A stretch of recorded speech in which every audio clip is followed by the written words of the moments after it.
sociology section.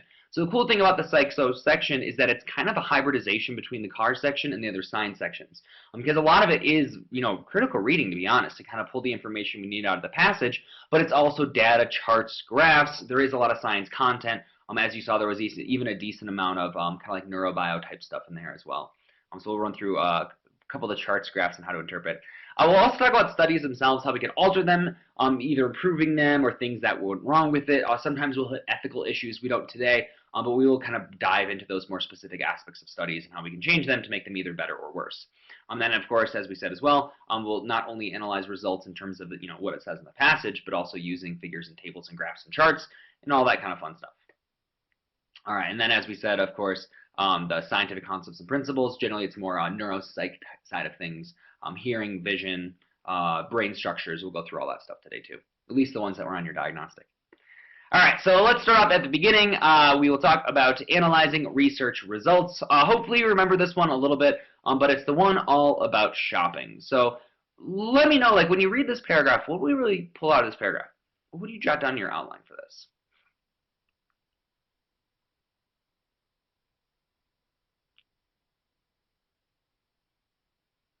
What can we kind of learn here?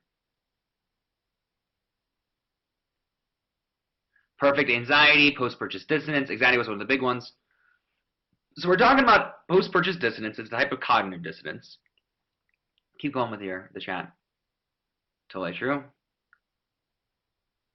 Wondering if it's the experience itself. I like it, Gabriel. You got it. That's a really big part of this. Yeah, Courtney. So the thing is, notice there's a couple key words I guess we could kind of point out here as we do go through it to kind of notice, I guess, what the author is going to care about more than other things. And so notice it says specifically that as you go through this, it says previous studies indicate that anxiety and a lack of self-confidence play a major role. Contrast, but it's still unclear whether these are inherent to the purchase experience or more dependent on their characteristics. And so since the very last sentence in the first paragraph talks about how we know it's a combination of both self-confidence or anxiety, we just don't know whether it's more situational or intrinsic. Most likely we're going to do a study where we'll try to figure out whether it is actually intrinsic or experiential, you could say, in terms of the experience itself. You got it. So there are two main, so right off the bat, we actually get the entire gist of what we're going to be getting at. We're talking about cognitive dissonance, which is we need our background psychology information to answer a couple questions on, and we'll see those soon. But then, of course, there's two different factors, anxiety, self-confidence, and of course, we want to figure out whether each of those two factors are more intrinsic or experience-based. Cool. So as we said, sentence 1 gives you what we're all talking about, cognitive dissonance after a purchase. Remember, generally it's the first and last sentence of paragraphs that really do give you the guts. And so the last paragraph here is the one that really gives you the guts of it, which is, all the stuff we just talked about. All right. So post-purchase dissonance, negative influence on customer satisfaction. Now also, since we do know the last sentence starts with the whole experience versus intrinsic, so we can expect the next paragraph to get more specific about that. So if you don't want to outline it now, if it does show up in the next paragraph, feel free to outline it for the second paragraph where we get much more specific. And so how about this? What would you actually outline this? Don't even read the whole thing. Just read a little bit and do some scanning. What's the purpose of this paragraph?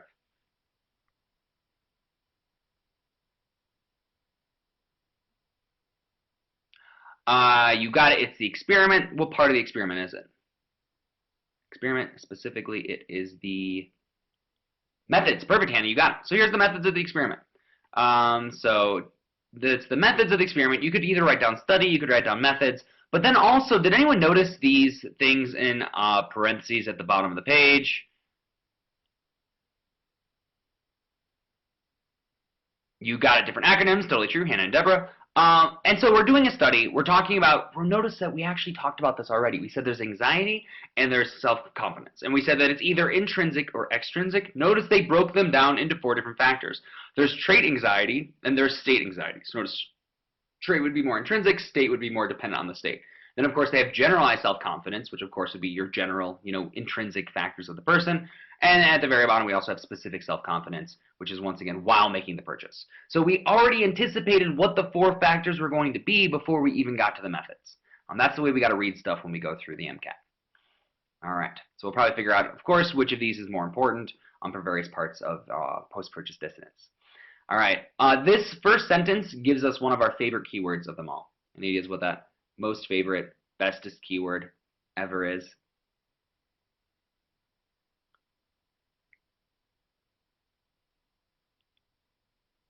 Yeah, Courtney, researchers found we've got the results. And so anytime you get an experiment, there are two things that matter more than anything else. You got to figure out the goal of the experiment, and you got to figure out the results of the experiment. Those are always the key. And so, of course, we're trying to figure out what relates or results in this cognitive dissonance, this post-purchase dissonance for the goal, and now let's figure out what the results are. And so, what's the big result?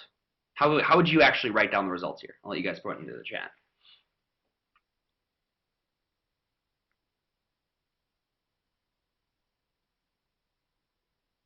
Perfect. So state anxiety is most important for.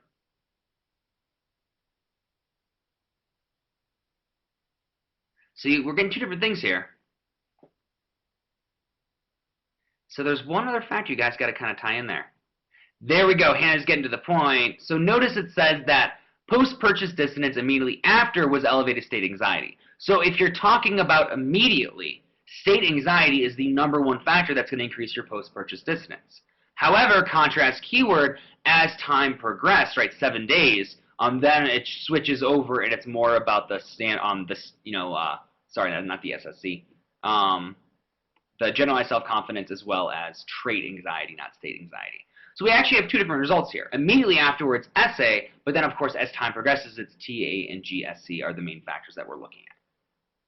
Cool. So that's one thing to keep in mind. It really does change whether you're talking about the time frame, and so chances are, since the results focused on time frame specific results, the questions are also probably going to be very time frame specific. We really got to keep that in mind and then break it down when we see the questions. All right. So now we've got, of course, the interpretation. We've got the generalized results. So, of course, we can jump in and do the questions. So let's take a step back first, though, for a second and talk about our own reading of research. So let's say that you're in a class, you got to read some research studies. Let's be honest, what do you actually read when you read a research study? Like if you're going to read one for college, for real. Abstract, Gabriel, do you guys read anything else? I mean, depending how much time you got. Generally, abstract's #1, but I agree. So abstract you'll go to. No one bothers with the methods at all, right? Generally, you'll go to the discussion or the conclusions at the very end as well. And of course, if there are figures, Jared kind of flip through and glance at those as well. But man, like that's the thing when we read like research papers, we mostly just focus on the big points, right? The abstract, the conclusions, right? So read it the same way when you're doing the MCAT. You don't have to read the whole thing carefully. Get the gist, figure out what the main point is, and then we'll try to, of course, attack the questions afterwards. I mean, since, as you can see, this ends right with the results, and there is no discussion, there is no interpretation, it means we can anticipate the questions to basically force us to go through the interpretation and the discussion portion of this study. All right. So let's give this thing a shot. So I'm going to pull this off screen. So if you haven't downloaded the handout, it's disappearing right now. Nice. Chris will get you for that, Sarah Beth. That's a great question. Chris will snag you. All right. So if you remember what you voted for, please put your answer in the poll in the lower right portion of the screen. If you don't, that's fine. We'll just kind of read through it and figure it out. And no, Sarah Beth, you don't want to read them beforehand. It's too much multitasking. So you do want to just get the general gist. You're not even reading the paragraph that carefully. We're going through, we're outlining it, we're getting the gist of it, then going to the questions. So we often will go back to the paragraph and read it. So instead of basically doing questions, passage, questions, it's questions, it's passage, questions, passage to re-reference things if you need to. In the end, it does work out to be faster and more efficient. It really does. That's the thing with the MCAT. It's like pretty much the hardest standardized test at a graduate level. So not, boards, of course, are going to be more complicated. I'm sure the bar exam for, law school is probably more complicated as well. But in terms of like, undergrads taking, this is the most complicated. And we don't have the ability to do a lot of multitasking where you're trying to keep a lot of things fresh in your mind while you're going through and reading it, the passage. So, yeah, exactly. Chris has more for you. All right. Looks like, look at the results. We do have most people going for either A or C there. Nice work. So let's talk about the keywords in the question stem. So what are some of the keywords in the question stem we'll have to pay attention to know which results to use? Immediate, you got it. So most effective, of course, which means several things might be effective. That's a great point, Hannah. And of course, the immediate post-purchase dissonance. And so if we're talking about immediate dissonance, what of those 4 factors is the important one? Nice, Jared. You got it. It's all about the state anxiety. So how anxious or nervous were you at the actual time of the purchase? So we're just going to eliminate anything that has a wrong time frame. So which ones have, and looking at the way you guys voted, we got rid of B, several days after, that's got the wrong time frame. Once again, D, 7 days to 2 weeks. It's also referring specifically to time after, so we don't really care about that. So once you can get rid of B and D, we're down to just A and C. So now we do have more votes for C than A, so let me know, what do you think A is actually focusing on? Because we had 4 different characteristics of the study. Chances are every single answer choice is going to hit one of them. So what's A about? Bingo, you guys got it. It's more about confidence, right? If you're complimenting the person, like, oh, that's a great shirt you're wearing, it's going to make you feel good about yourself, increase your self-confidence, not decrease your anxiety. You know, just because you're wearing a sweet shirt doesn't mean you'll be less anxious about buying a very expensive TV or whatever it is that this person's buying. You guys got it. So it is, in fact, answer choice C. Good work. Of course, it's all about state anxiety. So, things to keep in mind as we go through this. Often the answer choices will seem slightly random. We're like, I don't know, it's a bunch of different things about making you feel good. The idea is to connect the various answer choices to the ideas represented in the passage. And almost always, like we saw for A is referring to the self-confidence, not the actual anxiety. But yeah, C is the one that we're looking for. That's the one that actually does focus on, as we said, state anxiety. The more support you have, the less anxious you'll be while buying some kind of major purchase. Cool.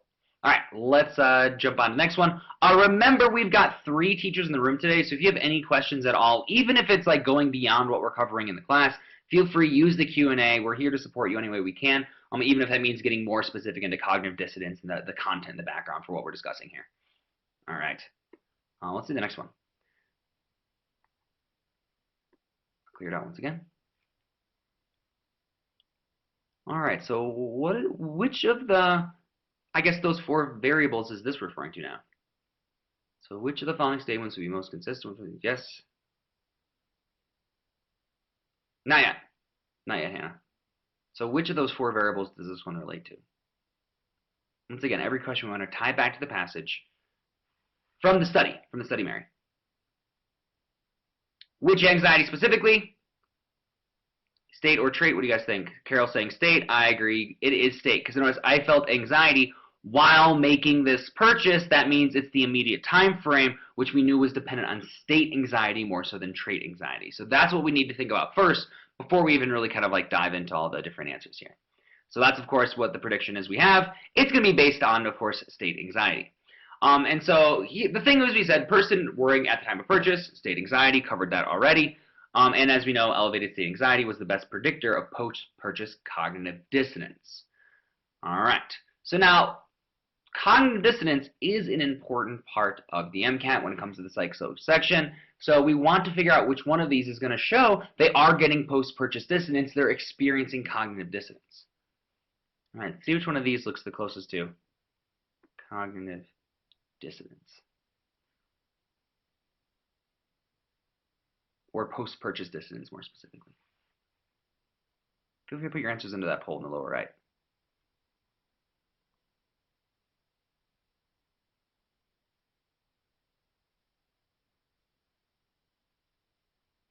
Nice thing about this one, we can also go through and actually eliminate a bunch of wrong answers because we know this is specifically referring to, as we said, it's all about the state anxiety. So we know state anxiety is going to be the number 1. So let's just eliminate things that don't really relate to state anxiety as much. Let's look at B. What's wrong with B? We don't have a lot of votes for B. Bingo! Several days afterwards. That means we're dealing with, of course, not the state, not the time of purchase. How about C? We don't have a lot of votes for C either.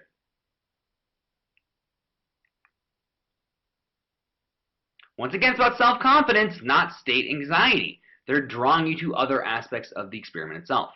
Hey, notice what D's saying. Wait, what's D saying?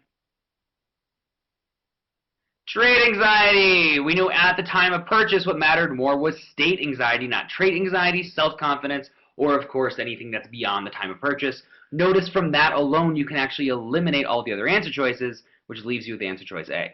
Now yes, A doesn't say state anxiety specifically, But the whole idea is this is what cognitive dissonance is. We said that if you have, of course, state anxiety during the time of purchase, you're going to have post-purchase dissonance.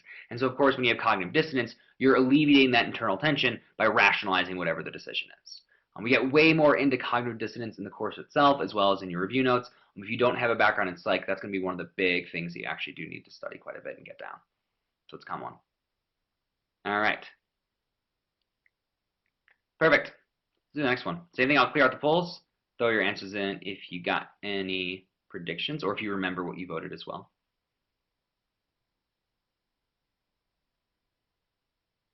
Ooh, so now here we're going to modify a study.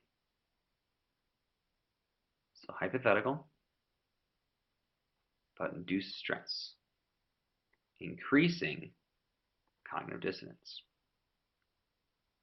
So we want to basically induce stress at the time of purchase. Once again, notice the time frame is one of the most important things to recognize in all of these questions. So if you want to induce stress at the time of purchase, we can eliminate a bunch of things because they're not at the time of purchase. So let's look at A. What's wrong with A specifically?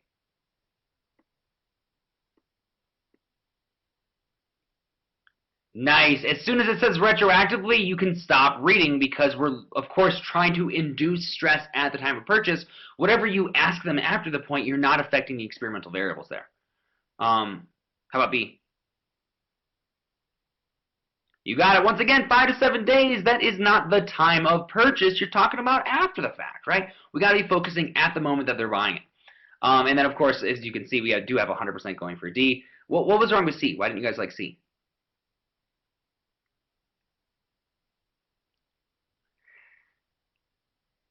Yeah, it makes no sense, first of all. It's kind of random, out of scope, Gabriel. I like it.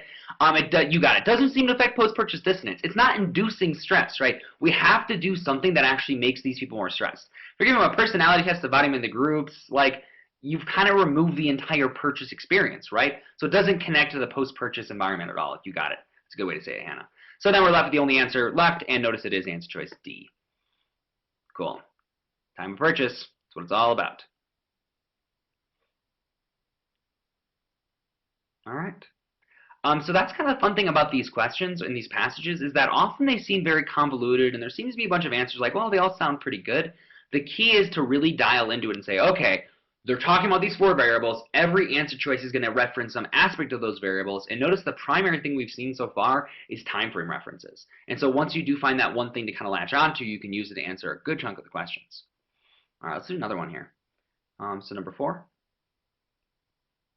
So for the most post-purchase dissonance, once again, we got another cognitive dissonance type question.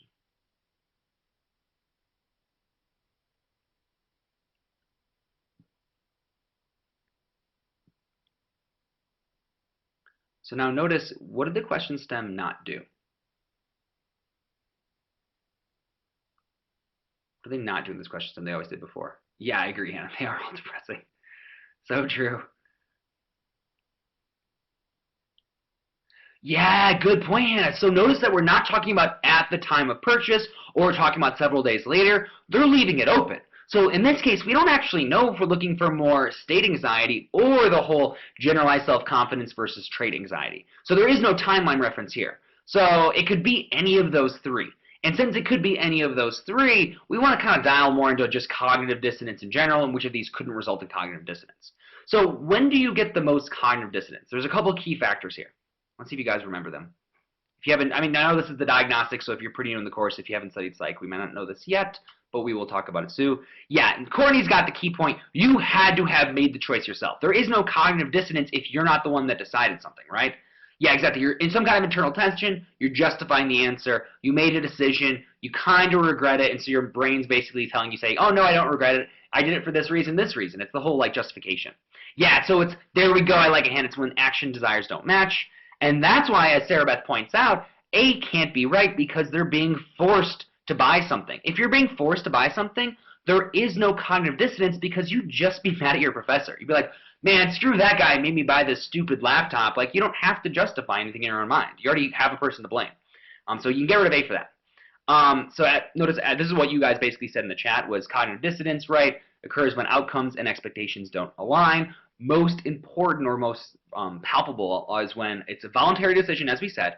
Generally when it's an important decision as well, because we think about it more, we do more justification, and especially if it is unchangeable, irrevocable. So if it's kind of a permanent thing, it's going to cause even more dissonance because you can't just undo it. Cool. So what about, and looking at your results, we're pretty spot on with this one. We are a little bit torn between B and D, though. We don't have a lot of folks going for A and C. So what's wrong with B? I agree. There's no, he's probably happy. I mean, do we know that he's all upset about it and trying to justify that he spent all his allowance at the arcade? No, he probably just had a good old time in the arcade. And even if he didn't, we don't know for sure. And since it's unknown and you have to interpret it to be in dissonance, it's not going to be the strongest answer, right? We're looking for, of course, the greatest post-purchase dissonance, not just a possible opportunity for there to be post-purchase dissonance. And he's a teenager. This is what teenagers do. They spend their money at the arcade. Well, not just teenagers. Lots of us spend money at the arcade. All right, so we can get rid of B for that, and you guys are right. It definitely is D. The whole key here is we've got a person who noticed he moved away, right, and he's upset about moving away. So he moved away, must have decided to move away, and of course he's upset about it. That gives us all the key ingredients that we need. Exactly, you got it. And then you can spend lots of money at the arcade. Very true. That'd be a lot. That'd be a lot of quarters. That would be a lot of quarters. All right. So nice work, everyone.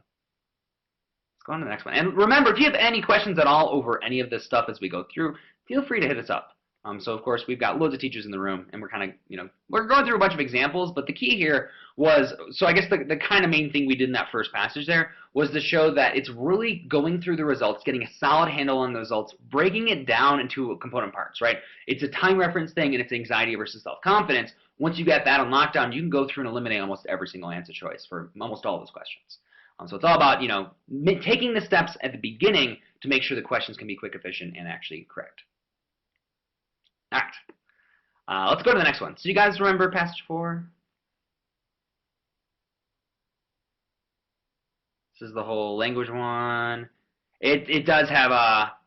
Actually, this one didn't have a chart. No, this one didn't have the chart. That's the hearing one. Well, there's a couple of charts, but... yeah, exactly, Hannah. This is one, the foreign versus non-foreign speakers. Exactly true. We're talking about language. So how would you guys actually outline this paragraph? So conversing with others, emotional content of the speech.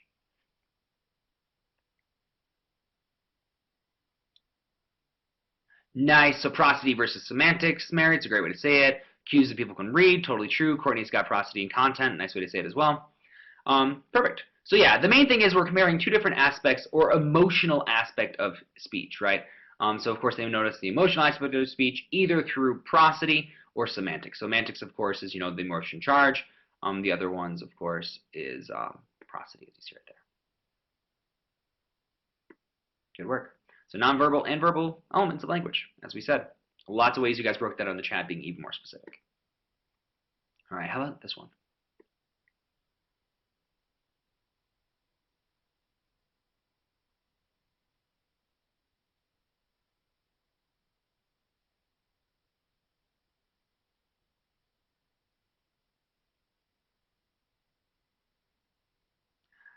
Agree. We got L1, L2, and L3 now. And so notice in one study exploring. So notice what is that actually telling you? In one study exploring, what is that kind of telling you? What part of the research are we getting to here when it says a word like that?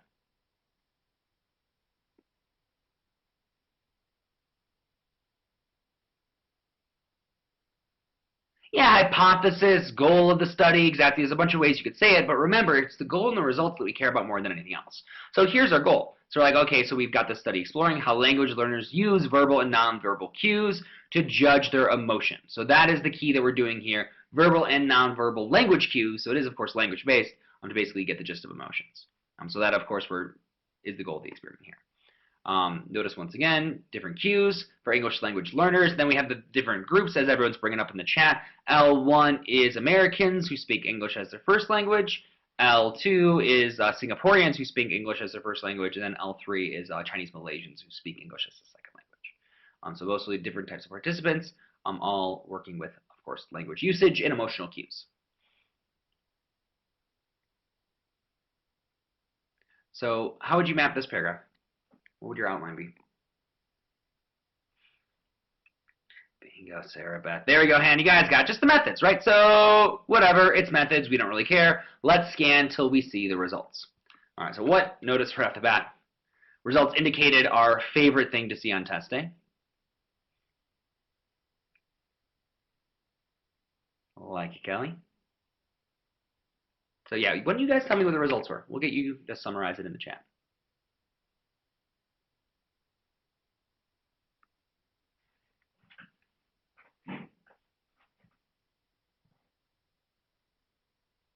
Cool. Nice. Cool. Sarah Beth and Hannah have super similar results. You got it. So yeah, L3 was the slowest of everything, judging at least the semantic element of the words. Nice. Yeah. So that good combination of all the different things there. So L2 and L3 both were well. So be careful with that, Courtney. Though. So we do know when you talk about L2 and L3, they are faster at praising words defined as positive than those defined as negative. We don't necessarily know if they were better than L1 though, right? We just know that within that own subject group, they were faster positive than negative words, if that makes sense. Because the thing you noticed is, notice what do we know about L3?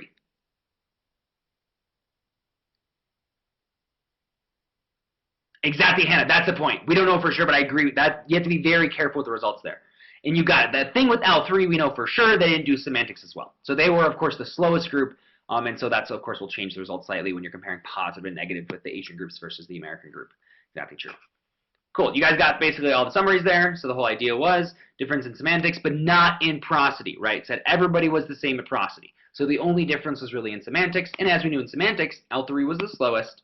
And then, of course, between L2 and L3, though, they were faster at positive than negative words, of course, within their own subject group. So L1, nothing much. L2, faster at positive. And then L3, slower than everyone else, but still faster at positive than they were at negative. Pretty neat. All right, so with those results in mind,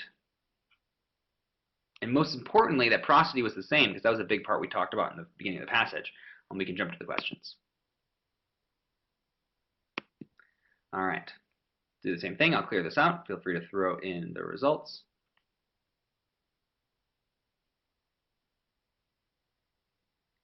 And this is where you got to be careful. This is what Courtney and I were talking about a second ago.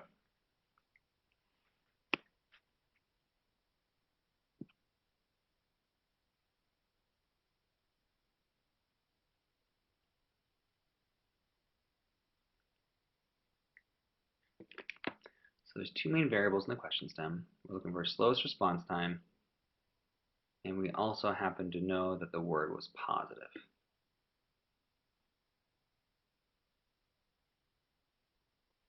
Nice. And we do have majority going for this. You got to be careful. I know we said that the Asian groups were faster at positive words than at negative words, but we said L3 was the slowest at semantics across the board. So regardless if it's positive or negative, if we want the slowest response time, it was the Chinese Malaysians who are speaking English as a second language, as we do have majority going for L3. So be careful with that. It's easy to get trapped into that and think, oh, the Asians were faster at positive, thus we would think the Americans were slowest to positive. But if they say slowest across the board for semantics, of course we do know that they would be the slowest for positive and negative. Just they happen to be faster for positive than negative within their own group. Cool. All right, let us know if you have questions on that one. We can kind of jump into the next few.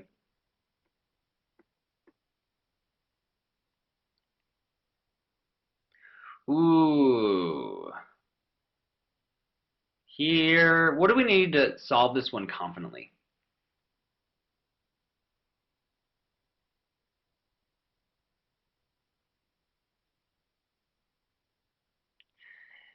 Yeah, Hannah's got the point here. We need to know some background. We need some definitions. And so often you'll come into situations like this on the test where you do need to know some definitions and terms. And if you don't know them, that's fine. You can often do a little bit of strategic guessing and eliminating to take a pretty educated guess. And put your answers in the polls. I'm curious how much of us actually do know these. So we're looking for something that would say prosody did not differ across all three groups. So we're looking for something that says there's this part of language that's the same for everybody, right? Doesn't matter if you're American, Chinese, Malaysian, Singaporean, prosody is the same as long as you're human, from the sounds of things. So a couple of these we can get rid of, and the way that right now we're voting, we don't have any votes for either C or D. What did you guys not like about those two? What led you to eliminate those?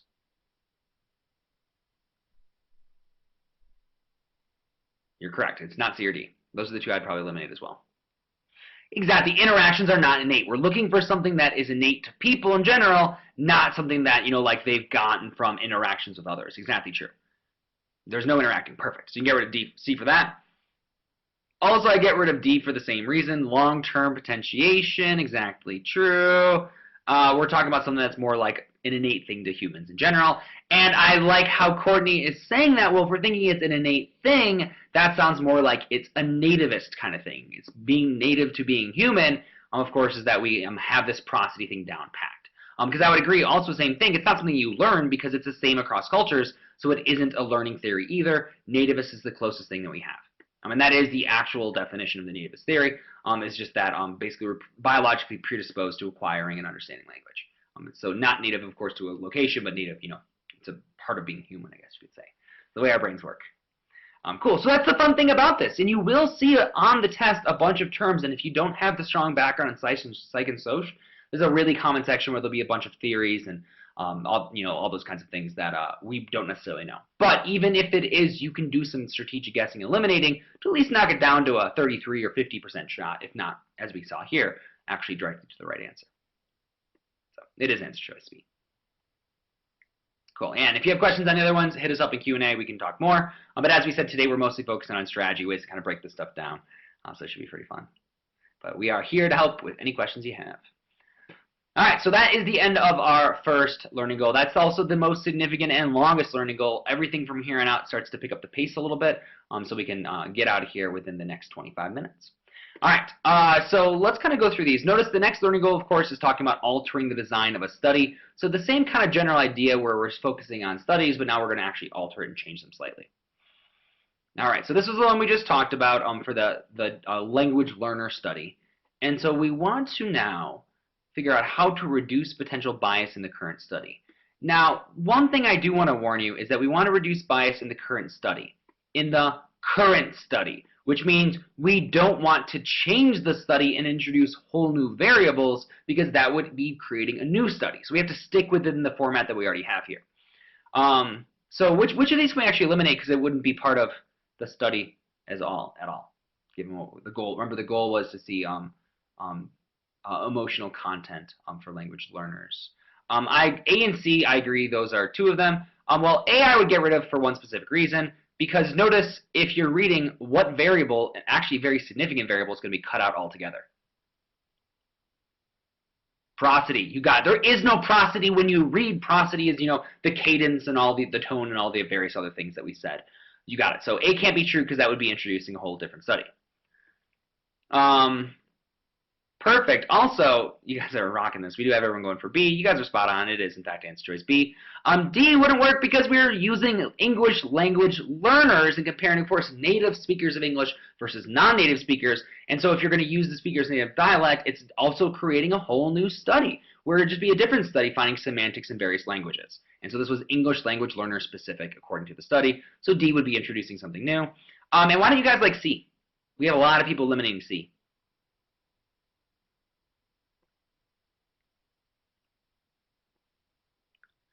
Honestly, I would say it doesn't really matter. It doesn't matter. It doesn't. Well, so the thing is, it'd be introducing another subject group. It's not reducing bias, though. We want to specifically reduce any potential bias. And the way that we could bias a study is by, notice, if you did have people rate the words as positive, negative after they'd been exposed to them, that's going to be a really biased way you could hit the study. And so you just need to make sure that, of course, that it's blind. When you go into the study, you don't know, of course, whether words are going to be categorized as, positive, negative, or neutral when you're with a participant. You got it. So that would reduce bias more specifically. C would, of course, give you more data, I agree, but it's not really giving you a whole new subject group, and it's definitely not reducing bias specifically. All right. Nice work. A couple other ones here. It's another good bunch of terms that we do need to know for test day. And once again, we can use word roots to figure this one out. So even if you don't know the different types of studies here, use your word roots. I'll let you guys throw your answers in.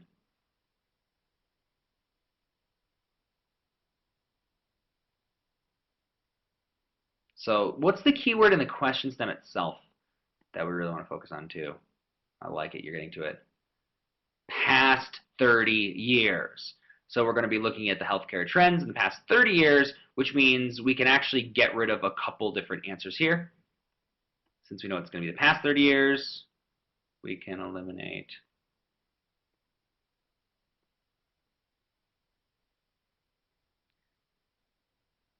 you got it. Well, we can get rid of perspective for sure, because that'd be a future thing, right? So you can definitely get rid of perspective. Also, when you're looking at a cross-sectional study or a case control study, and you guys are right, because past, retro, you guys are spot on, so we got this one. Nice work. You can use the words to identify C pretty quickly. Cross-sectional study is a snapshot in time, right? So you take a cross-sectional study within one single moment, right? Case-controlled study is more like a prospective cohort study, where you take an individual case, and then, of course, you look at it over time into the future. Retrospective has the keyword retro, which means past, and then prospective, once again, looks into the future. So yeah, notice B and D are more similar. A is one moment in time. Only D looks into the past. Cool. Perfect. Nice. Awesome. You guys got it.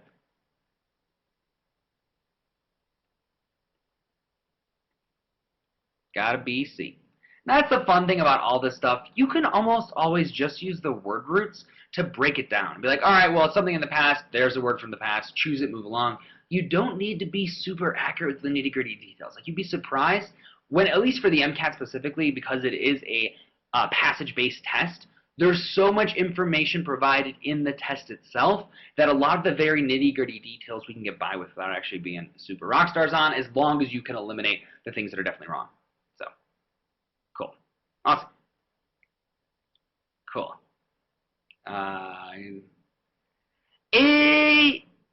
Yeah, that would work. Hannah, you could do that. I imagine so. You just have to look across a bunch of different demographics. So it's like not one group, but a bunch of different groups is the whole idea. So it's kind of looking at everybody. But I imagine it. We'll see what Chris says. I would imagine. You might have special other names for it, but the whole idea, well, yeah, we'll let Chris get it. We'll go on and talk about figures and tables and all that stuff. All right, so do you guys remember this one? Loudness, frequency, Fletcher-Munson, just noticeable difference, all of that. Yeah, did not enjoy this one so much, understandably so. So the main thing here, though, is that this passage had a massive chart, a big data set, right? So if we ever do have those big data sets, that's what matters more than anything else. So it looks like here we're just talking about the relationship between frequency and loudness, human hearing, frequency, loudness, as we said. Nothing too much there. They do give you a little bit of information at the bottom about how when it decreases below a certain amount or when it goes above a certain amount, but the cool thing is we actually have a graph showing us exactly that. So whenever you see a graph, what's your first step? I did, Hannah. Yeah, it was the conformity type stuff. You got it. Not technically your group thing because that would involve a leader, but I see what you're getting at there. Yeah, the x and y axis, exactly true. So look at the x and y axis. Notice the x-axis is frequency in hertz, and of course the y-axis is perceived loudness. So of course it's intensity. So notice that we have this dip where when you have, of course, very low frequency, intensity is a lot higher, and as you get to the middle here, it drops down and then shoots back up. So apparently sounds are more intense at the very high end of the spectrum and the very low end of the spectrum. Low down to the left, high on the right in terms of frequency. Which makes sense. Like when you hear, like the movies of the opera singers singing super high notes where all the glass starts to break, chandeliers start exploding, all that kind of stuff. That's what this is getting at. Super high frequencies, very, very intense. We've all been there before, I believe, at some point. All right, so as we said, intensity decreases before 1,000, dips, and then recovers right around 5,000. So, and then back up. I'm just talking from cartoons. I feel like it was a Tom and Jerry episode, probably, Hannah? Something like that? Probably that, or, yeah, something like that. All right, sounds exactly like a Tom and Jerry from the sounds of it. All right, so notice what we're moving into here. So what is the new idea being introduced in this paragraph? Excuse me. Yeah, just noticeable difference. Exactly true. Sarah Beth, Mary, Hannah all getting the exact same point. So the experimental goal, notice, an attempt to better understand just noticeable difference. They set out to test, right? Once again, goal is the experiment, the ability of participants to distinguish between loudness and frequency. Cool. So then, of course, notice we have two different experimental sets. So the first experiment, you just had them say whether the intensity went up, whether the intensity went down, when they sat alone in a room to complete the task. Getting into experiment number 2, so right, this is just person by themselves, testing J and D. Second experiment, now we have a participant with 4 actors. Ah, exciting. And so we see if the actors are incorrectly giving a thumbs up on the 5th, 10th, and 15th, where in fact the frequency did not change, we're going to see how much the people actually follow the rest of the group. My favorite example of studies like this are the elevator studies. If you guys took a social psych class, I'm sure you've seen them, but have you seen them where they have like a group of like 4 or 5 actors go into an elevator and actually turn around to face the back wall instead of facing the door? You guys seen this before? You know what I'm talking about? Those are hilarious. If you haven't seen those, actually just YouTube it. You'll find them. They're great. But they did all these social psych studies where they basically, totally Triana, where they basically get people to like, if everyone, it seems like the social norm is opposite of what the person thinks, if they'll just automatically do what the other people are doing. And so it's kind of the same thing as, yeah, Chris, sure thing, sure. It's not normal. No, it's not normal. Everyone faces the door, which is kind of weird that well, it's not weird that everyone faces the door, but it's funny that it is a social norm. Like we know that when you get into an elevator, you turn around, you face the door. It's just like the standard thing. So it's fun to play with different ideas like that. All right, so notice, of course, some frequencies are perceived by everyone going up right across the board. Notice everyone knows it's the same or louder, but of course, in those certain trials, namely 5, 10, 15, there's confederates and things are a little bit different. Cool. Perfect, yeah, so once again, this is the just J and D itself, whereas the second one is the social influence. We already said that, though. Nice. You got to be careful, though. You don't want to break the cord or anything, Hannah. All right, well, next one. So what led to the primary difference in results between experiments 1 and experiments 2? It's like the elevator study.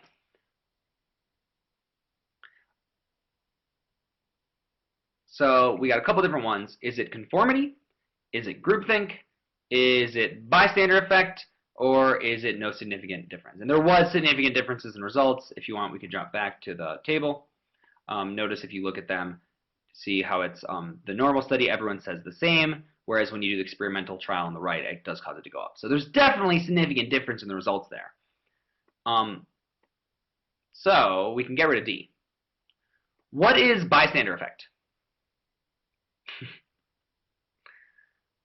What's bystander effect?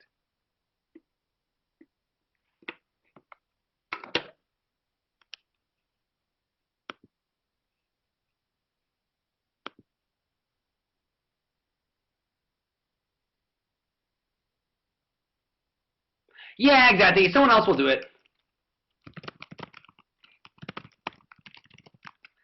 The worst case of bystander effect is the Kitty Genovese story from New York City. I'm sure you guys, if you've taken a social psych class in the past, it's the classic difference where, actually one thing to use bystander to your advantage though, going into medicine, is that if you ever are in a medical emergency and you're basically like, you show up to the scene, you start doing CPR and you want someone to call an ambulance, you don't yell, someone call an ambulance or someone call 911. You stare at one person and say, you, what's your name? They say your name and say, get out your phone, call 911. You have to assign an individual person to do it because if you say someone do it, everyone will assume someone else will and no one's going to in the first place. And that's basically what happened with the Kitty Genovese story. And in groupthink, you need a leader. You need a strong leader with a conclusion already in mind to get into the specifics of it, but you need a strong leader for that to work. And so there is no leader. We're just being biased, which is why we have almost everybody going for conformity. It's just a straight up conformity thing. You're just doing what the rest of the group is doing. Cool. All right. But yeah, definitely know the whole bystander effect thing. Know about groupthink. We talk more about groupthink in other classes. We'll get more into it in the future. And then, of course, conformity is pretty straightforward. We're usually good with that one. All right. Let us know about any questions. In the meantime, we're going to spend the next 5 minutes going through a couple of scientific concepts, principles, and all that. So mostly these are just going to be discretes for us to run through a couple of questions and have some fun. All right, so now I'll clear out the answers. Once again, throw the answers that you had into the poll in the lower right. So what's the big difference in this question, Stem?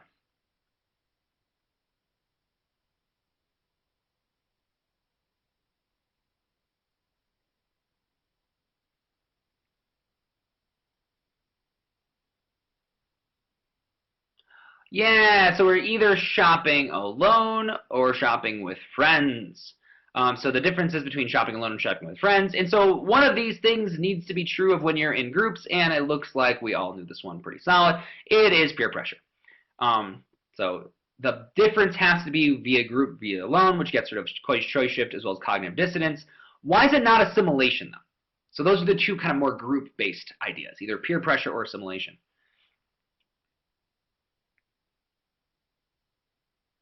Yeah, it might not be buying the same thing. Totally true.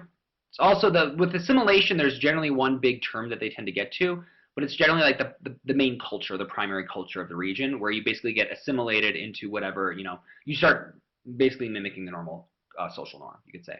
Or if you are into Star Trek, then you could think about Borgs, because Borgs also assimilate people into being other Borgs. So Kelly knows. Yeah, there we go, Hannah. Like eating chicken if you're in KFC, something like that. You got it.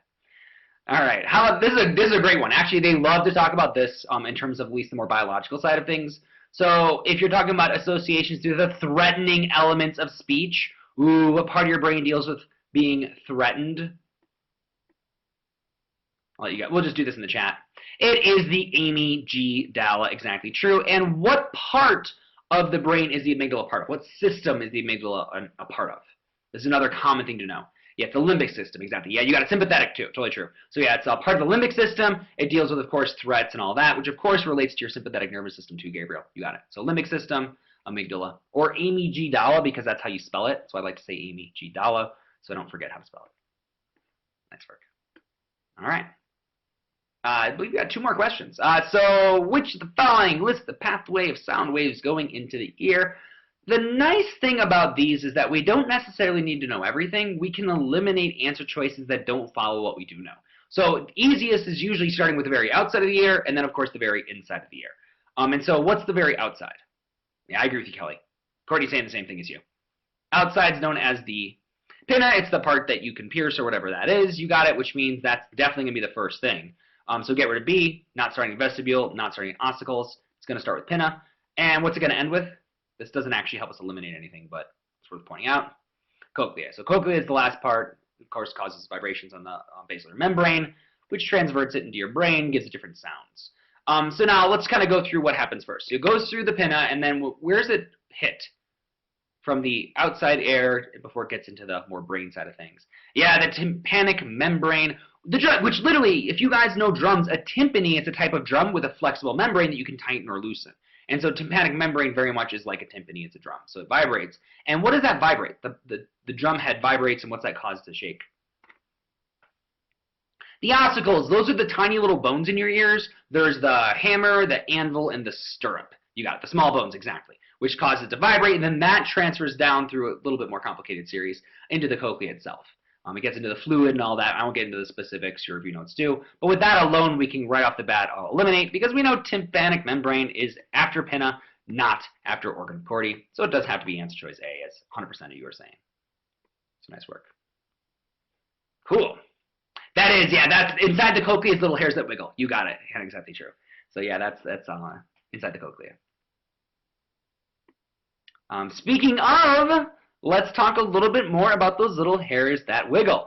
So the sound frequencies increase in the experiments. So we're talking about the vibrations of the hair cells in the organ of Corti. So now the question is, when it increases, let's think about this for a second. So the way this is kind of set up, cool, sounds good, Andrew, is the sound waves enter. And so now notice, as the sound waves enter, they're entering through that oval window right there. So the oval window is actually where the sound waves start to enter. And then, of course, it goes through there, and then it loops through the entire cochlea. So notice, of course, we're talking about not getting closer to the oval window because it enters right the oval window right there. So I guess, so let me think of another way to say this. So the basal end, of course, of the cochlea is closer to the oval window. As they vibrate the apical end of the cochlea, it's further from the oval window. So notice right here by the oval window, it's more narrow. And so why would it make sense for higher frequencies to vibrate where it's actually more narrow like that? High frequency. Why would it be a more narrow part where the apical side further down to the cochlea, it's wider? Think about your actual physics there. Think physics. What does high frequency mean? High frequency means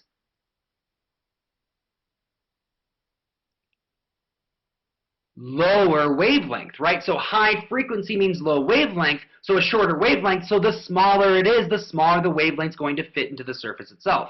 Whereas when you get further along, it gets wider and wider and wider, and of course, as you have a longer wavelength, that means you have a lower frequency. You got it, which is, of course, the vibrations move towards the basal end of the cochlea, towards the over window, because that's the narrow portion, that's where the fast vibrations would happen, and where your lower wavelengths would be as well. Nice work. All right, everyone, good work today. That is the Psych Soc Review diagnostic, or I guess the Psych and Psych Sociology diagnostic review portion.